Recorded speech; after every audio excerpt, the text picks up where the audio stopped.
Penciptaan langit dan bumi semuanya itu punya tujuan, kata Allah. Kalau kalian sembah selain Allah, tunjukkan apa yang diciptakan oleh sesembahan kalian itu.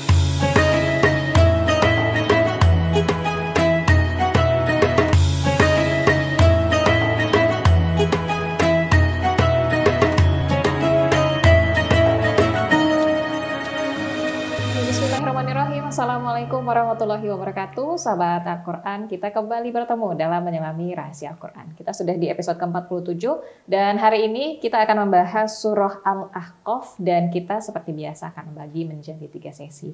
Di sesi pertama kurang lebih ada 2 poin yang akan kita bahas ya, sahabat Al-Quran.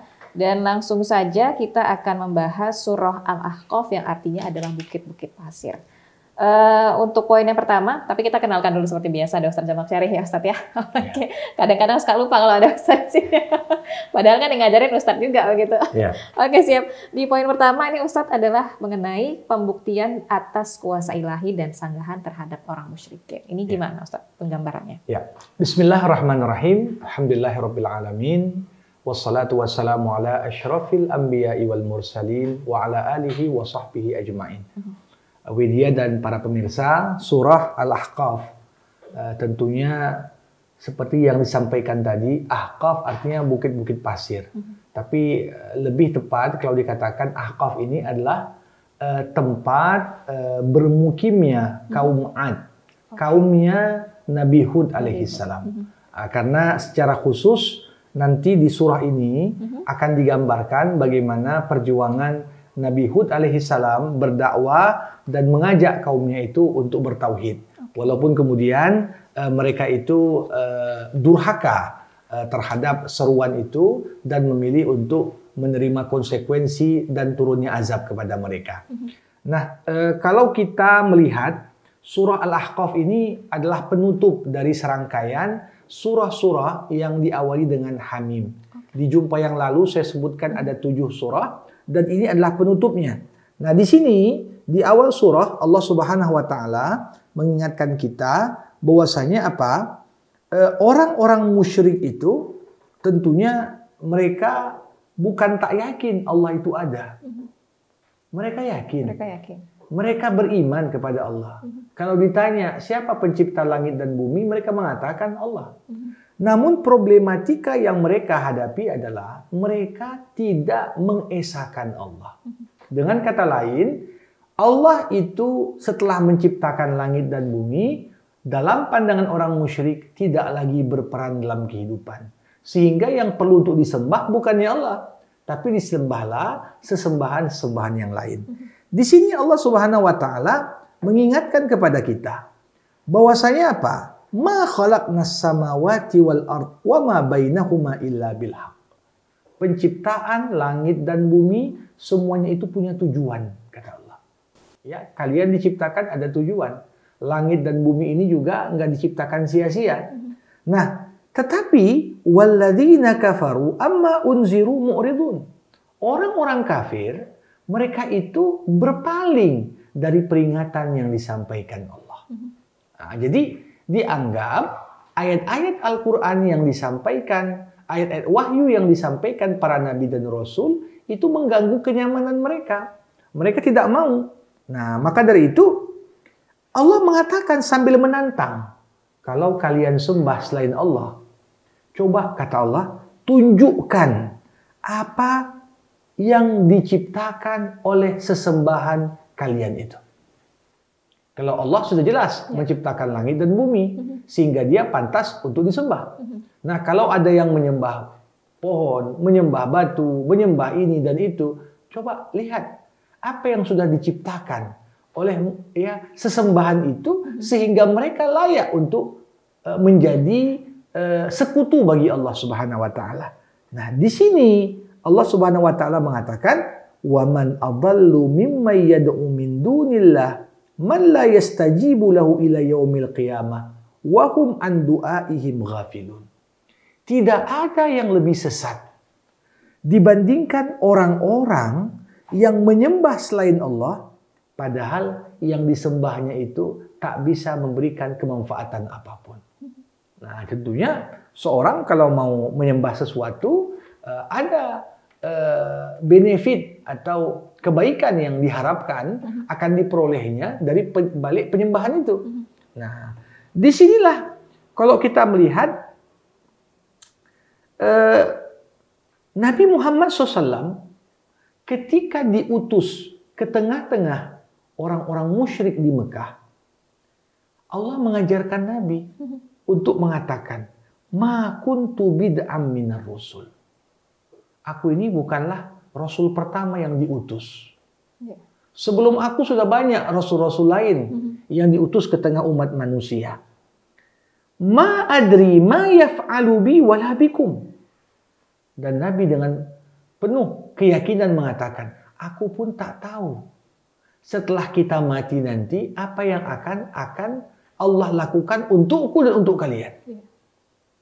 Dan Nabi kembali mengatakan, in attabi illa ma yuha ilayya. Aku hanya mengikuti apa yang diwahyukan kepadaku. Jadi ini menunjukkan Nabi Muhammad juga tidaklah menyampaikan apa yang menjadi kepentingan dia. Tapi semua yang disampaikan Nabi, yang sumbernya wahyu, itu adalah benar-benar sesuai dengan instruksi Allah. Karena Nabi tidak akan merubah sekecil apapun dari apa yang Allah wahyukan kepadanya untuk semata-mata mendapatkan kepentingan duniawi.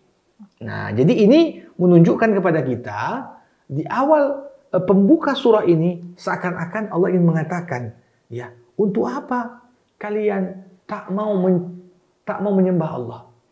Nabi yang diutus udah jelas. Tanda Allah itu layak disembah udah jelas. Kenapa kalian masih mempersekutukan Allah dengan sesembahan yang lain? Iya, oke. Baik. Memang kalau kita pikir-pikir lagi, Ustaznya, segitu banyaknya nabi yang sudah kemudian memberikan ajarannya kepada kita begitu berdasarkan wahyu dari Allah. Tapi kalau kita lihat masih ada yang suka menyembah batu, patung, gitu. Betul. Terkadang wajar nggak, Ustaz, kalau misalnya kita mengatakan kasihan juga ya melihat mereka seperti itu, walaupun ya kita tahu nanti mereka akan bertanggung jawab atas apa yang mereka lakukan. Iya. Tentunya seorang mukmin ketika melihat ada orang-orang yang belum menerima wahyu, yang belum menerima hidayah, ini kita memandangnya seperti seorang dokter yang memandang pasiennya. Tidak ada dokter yang iri kepada pasiennya atas sakit yang dideritanya. Semua dokter melihat si pasien dengan perasaan kasihan dan berharap kesembuhan menyertai si pasien tadi. Begitulah layaknya orang-orang yang telah mendapatkan hidayah.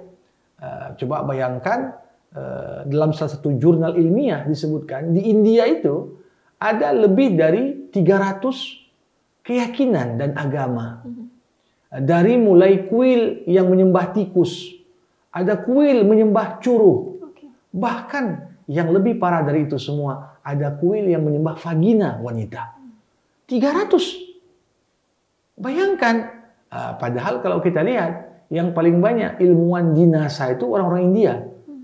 Tetapi lihat bagaimana berharganya hidayah kita rasakan ketika kita melihat di sisi lain ada orang-orang yang mungkin secara IQ tak kurang. Tetapi ya mereka belum menjemput hidayah yang Allah Subhanahu wa taala berikan kepada mereka. Oke, baik. Kita langsung saja ke poin selanjutnya, poin kedua, yaitu balasan bagi orang yang bertakwa. Nah, gimana Ustadz di surat Al-Ahqaf? Iya, tentunya setelah bercerita tentang orang-orang musyrik, maka idealnya perlu dibuat perbandingan. Dan itu adalah kebiasaan Al-Quran. Karena dengan membandingkan dua hal yang kontras, kita akan bisa membenci yang buruk dan lebih mencintai yang baik. Ya.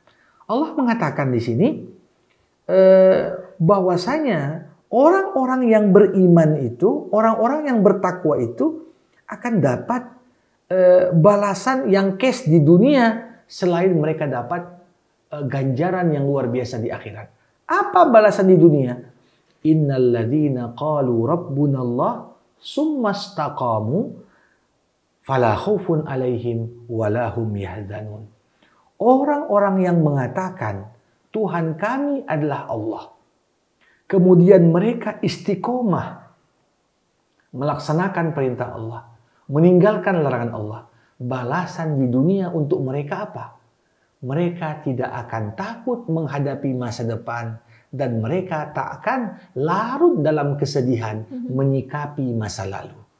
Dan inilah inti dari kesehatan jiwa. Ya, kalau zaman sekarang kita lihat semakin canggih alat-alat medis, tapi penyakit fisik makin banyak. Ya. Dan luar biasa sekarang banyak penyakit-penyakit fisik yang bisa diobati, bahkan tingkat kanker sekalipun. Tapi momok paling menakutkan bagi manusia modern justru adalah penyakit-penyakit jiwa. Penyakit-penyakit mental, stres, depresi, ya. Dan ini tentunya kuncinya ada pada aspek spiritual. Ya, dikatakan orang yang mengatakan Tuhan kami adalah Allah, istiqomah di atas aturan Allah, maka tak akan pernah takut menghadapi masa depan. Takut itu selalu terhadap sesuatu yang belum terjadi. Ya, kita masih muda, kalau ada yang belum menikah, takut dia nanti kalau nikah gimana? Ya, kalau dia sudah berkeluarga, belum punya anak, takut kalau sudah punya anak macam mana? Kalau bekerja sekarang, terbayang nanti kalau pensiun bagaimana? Selalu kita dihantui oleh sesuatu yang belum terjadi. Nah, apa yang membuat kita bisa menyikapi dan menghadapi masa depan dengan hati yang tenang? Kuncinya adalah pada ketakwaan, istiqomah. Nah, sebaliknya di sisi lain, orang-orang yang kafir selalu larut dalam kesedihan menyikapi masa lalu.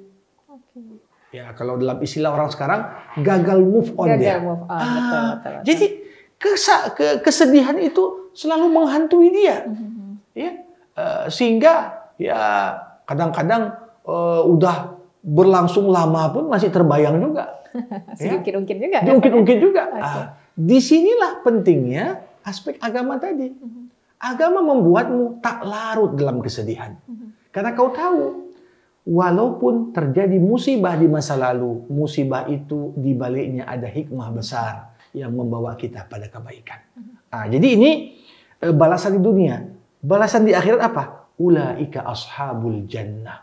Mereka itulah para penghuni surga. Khalidina fiha. Mereka kekal di dalamnya. Jazaan bima kanu ya'malun. Sebagai balasan atas apa-apa yang mereka kerjakan di dunia. Oke, jadi sebenarnya intinya adalah kita nggak usah takut, nggak usah banyak mikir begitu ya Ustaz.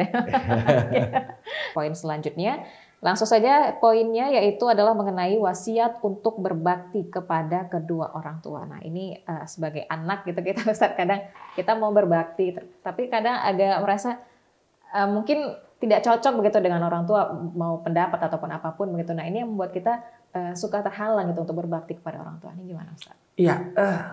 Tentunya surah Al-Ahqaf ini menggambarkan pada kita ada dua hal yang selalu disebutkan bergandengan dalam Al-Quran. Sembah Allah dan bakti pada dua orang tua. Seakan-akan kalau kita nyembah Allah, tapi kita tak berbakti pada orang tua, belum sempurna penghambaan kita kepada Allah. Sebaliknya, kita bakti kepada kedua orang tua, tapi tak menyembah Allah, ini juga tidak ada nilainya. Nah, untuk itu secara khusus di surah Al-Ahqaf ini Allah berpesan kepada kita, wa wassaynal insan biwalidayhi ihsana. Kami berwasiat agar manusia itu berbakti kepada kedua orang tuanya. Dan dari kedua orang tua secara spesifik Allah mengingatkan kita betapa besar hak seorang ibu atas anaknya, melebihi hak seorang ayah. Kenapa? Karena digambarkan dalam kelanjutan ayat ke-15, apa-apa yang membuat ibu itu punya hak kita berbakti kepada ibu lebih besar daripada ayah. Pertama, hamalathu ummuhu kurhan. Bagaimana ibu itu ketika mengandung kita, mengandung dalam kondisi yang begitu lemah. Makin besar usia kandungan, makin sulit ibu tidur. Tidak tahu dia mau tidur menghadap Menghadapkan kanan atau atau kiri. kiri atau telentang atau bagaimana, kesulitan. Kemudian wa wada'athu kurhan. Tak hanya itu, ketika akan bersalin pun ya, rasa sakit luar biasa, bahkan menghadapi hidup mati. Ya. Tak sampai di situ, wa hamluhu wa fisaluhu 30 syahra. Kalau dihitung masa ibu mengandung, masa ibu menyusui sampai 30 bulan. Nah, 30 bulan. Ya. Kemudian ketika manusia mulai dewasa, ketika manusia sampai pada usia 40 tahun, di saat itulah kita disuruh untuk banyak-banyak berdoa. Apa itu? Rabbi auzi'ni an ashkura ni'mataka allati an'amta alayya wa ala walidayya wa an a'mala salihan taradah wa aslih li fi dzurriyyati. Inni tubtu ilaik wa inni minal muslimin. Ya Allah, berikanlah padaku kekuatan agar aku dapat mensyukuri nikmat yang kau berikan kepadaku dan nikmat yang kau berikan kepada kedua orang tuaku, ya, supaya aku dapat beramal yang soleh. Dan kemudian perbaikilah keturunanku. Aku kembali kepadamu ya Allah, dan aku termasuk orang-orang yang berserah diri kepadamu. Nah, jadi anak ketika bersyukur atas nikmat yang Allah berikan kepadanya, sebenarnya dia juga wajib bersyukur atas nikmat yang Allah berikan kepada kedua orang tuanya. Kenapa? Nikmat untuk orang tua itu otomatis nikmat juga bagi anak. Kalau orang tua dapat rezeki banyak, ujung-ujungnya kan dapat warisan juga si anak. Ya? Jadi kesehatan orang tua yang prima, ilmu orang tua, ketenaran orang tua, ya, nasab yang baik orang tua, itu juga akan diwarisi oleh anak. Tentunya nikmat orang tua adalah nikmat bagi anak. Maka kita perlu untuk bersyukur untuk itu. Nah, yang paling menarik tentunya secara khusus di surah Al-Ahqaf ini Allah mengatakan ketika manusia telah sampai puncak dewasa dan sampai pada usia 40 tahun. Nah, memang kalau kita renungkan dalam Al-Quran angka 40 itu punya rahasia. Angka 40 itu simbol perubahan. Simbol perubahan. Makanya janin ketika dalam rahim ibu itu berpindah dari satu fase dan tahapan ke tahapan berikutnya per 40 hari. Ya. Para nabi ketika akan diutus menjadi nabi dan rasul rata-rata usianya 40 tahun. Dan 40 tahun adalah usia bisa dikatakan puncak kedewasaan. Seorang sudah bisa menimbang segala urusan dengan matang, pengalaman hidupnya juga bisa membantunya untuk menentukan prioritas. Nah, maka dari itu ada ungkapan kalau di barat sana dikatakan hidup itu mulai usia 40 katanya. Jadi seakan-akan memang usia 40 itu hidup baru. Ya, sampai dulu guru saya pernah mengatakan, saya tanya ayat ini kenapa harus 40? Ya, kau pun bisa melihat kalau usia 40 belum ada apa-apa berarti selebihnya pun tak ada apa-apa.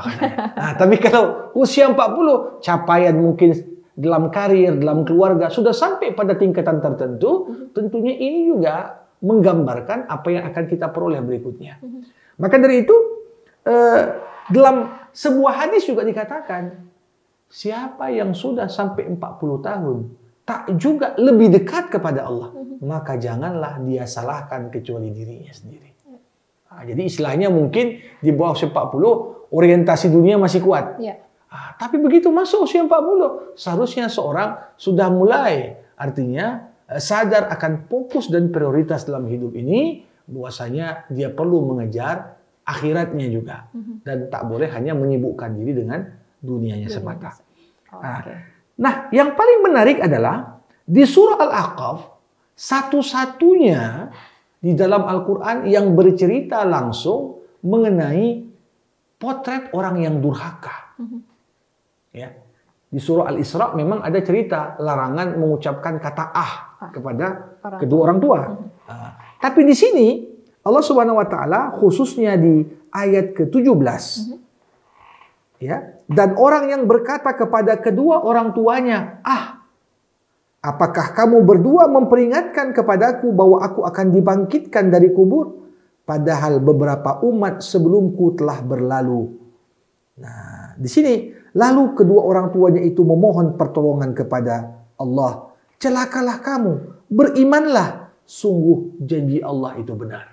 Jadi ini ayat yang menggambarkan kepada kita. Kadang-kadang orang tua beriman, tapi anaknya tak beriman.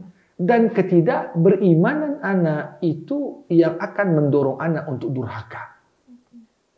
Sebaliknya, kalau anak yang beriman, orang tua yang kafir, rata-rata anak yang beriman akan tetap memuliakan kedua orang tuanya walaupun berbeda agama. Jadi di sini nampak peran dan pengaruh iman dalam kehidupan. Kekufuran itu membuat hati menjadi keras, membuat hati itu menjadi suka menanamkan kebencian. Tapi sebaliknya iman itu melembutkan hati. Iman itu menyadarkan kita walaupun kita berbeda, ya. Jadi pertanyaan kadang-kadang kita ini sulit mungkin sama orang tua. Ya, di sini kita harus pahami, tingkatkan keimanan sehingga kita akan tersadarkan betapa besar hak orang tua atas diri kita. Jadi ketika itu terjadi ya biasanya ada masalah pada hati yang perlu untuk kita benahi dan kita bersihkan.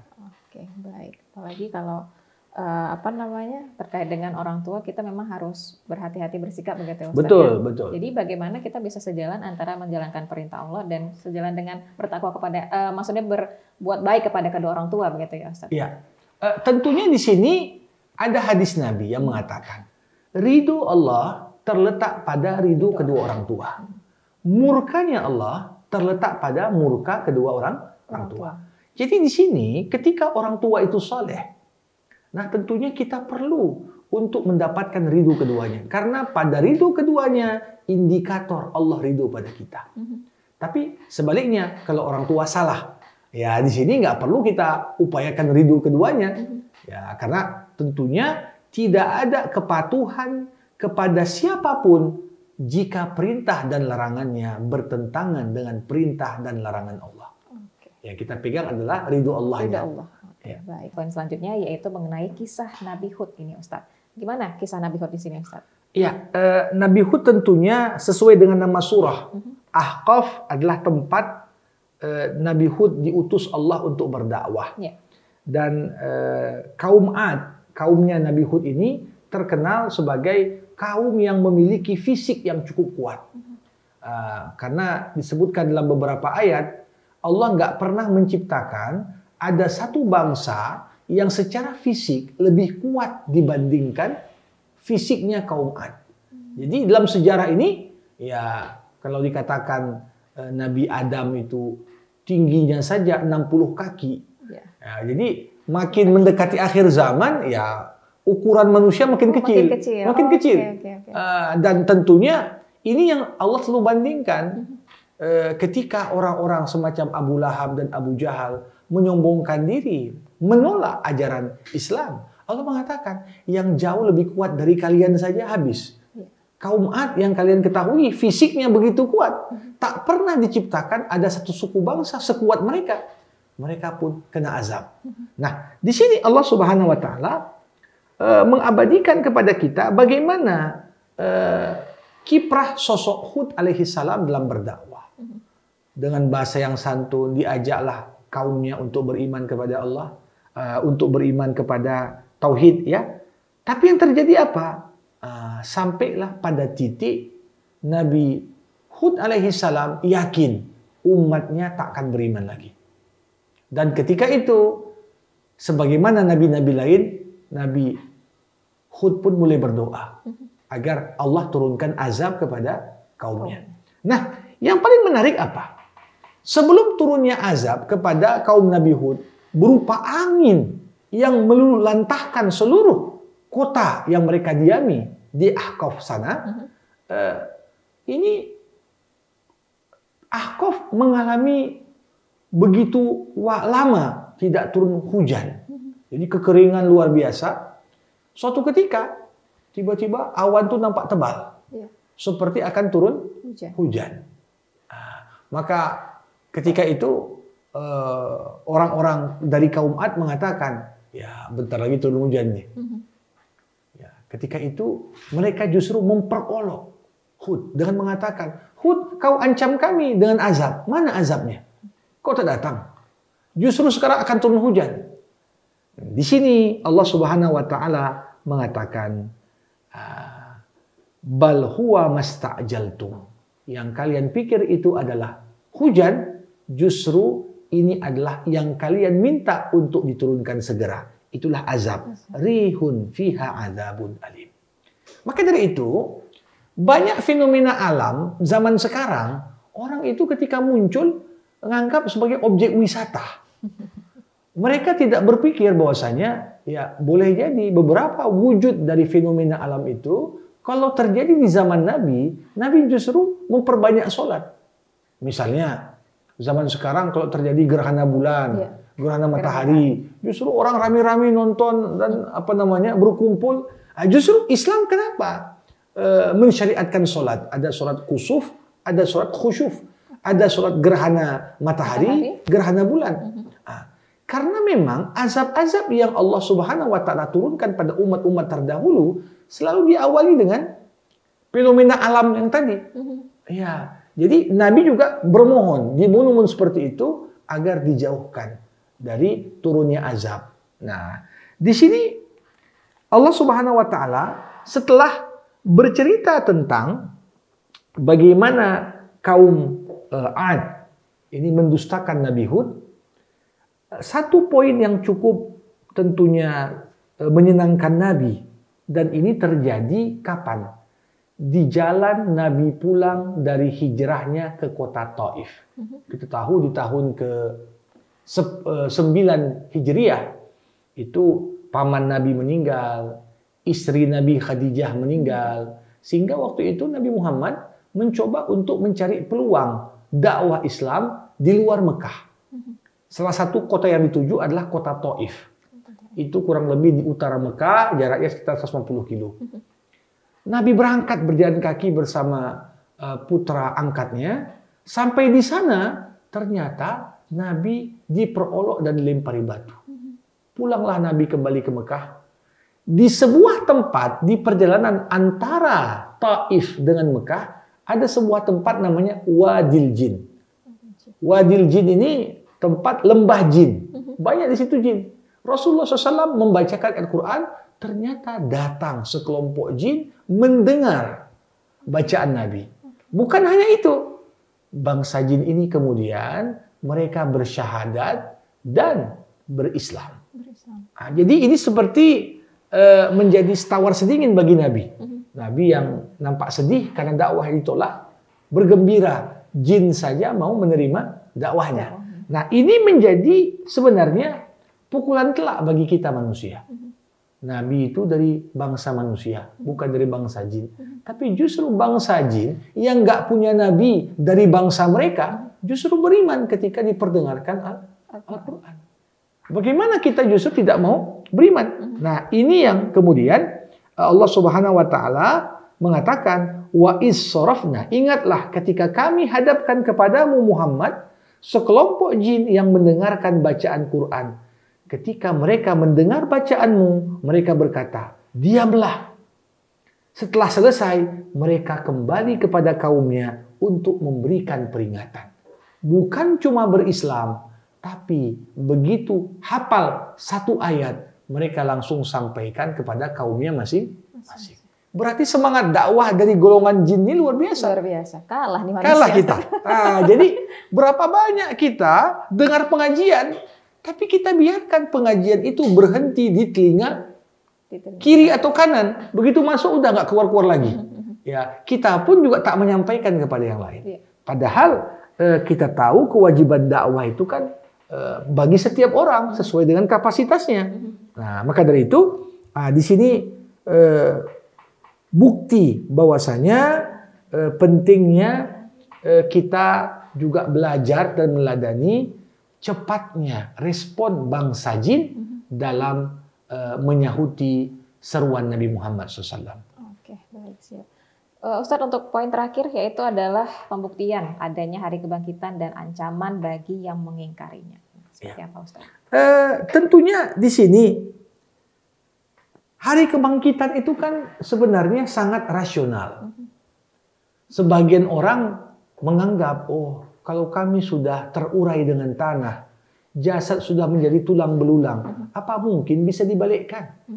Nah, sebenarnya kalau kita mau jujur, Allah yang menciptakan langit dan bumi. Langit bumi itu kan jauh lebih besar daripada manusia. Lebih kompleks penciptaannya dari manusia. Kalau Allah bisa ciptakan langit dan bumi, maka untuk sekedar mengumpulkan tulang belulang dan menghidupkannya kembali, itu adalah urusan mudah bagi Allah. Ya, jadi siapa yang mengingkari hari kebangkitan, seperti dia meremehkan kuasa Allah. Kan begitu. Nah, maka dari itu, apa yang menjadi tanggung jawab kita sebenarnya? Nah, kita perlu menyadari semua orang yang mengingkari hari kebangkitan itu akan mendapatkan ancaman yang begitu luar biasa besar. Ya, pada hari, kata Allah, orang-orang kafir dihadapkan kepada neraka. Mereka ditanya, bukankah azab Allah benar? Mereka menjawab, ya benar, demi Tuhan kami. Jadi mereka baru meyakini ketika momen hari kebangkitan itu datang. Di dunia, walaupun Nabi sudah capek menyampaikan beriman pada hari kebangkitan, mereka tak mendustakannya.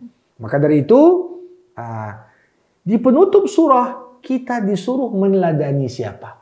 Fasbir kama sabara ulul azmi minar rusul. Bersabarlah seperti sabarnya Nabi dan Rasul ulul azmi. Siapa itu Rasul ulul azmi? Ada 5. Ini Nabi dan Rasul yang punya tekad yang kuat karena menghadapi tantangan dakwah lebih berat dibandingkan rata-rata.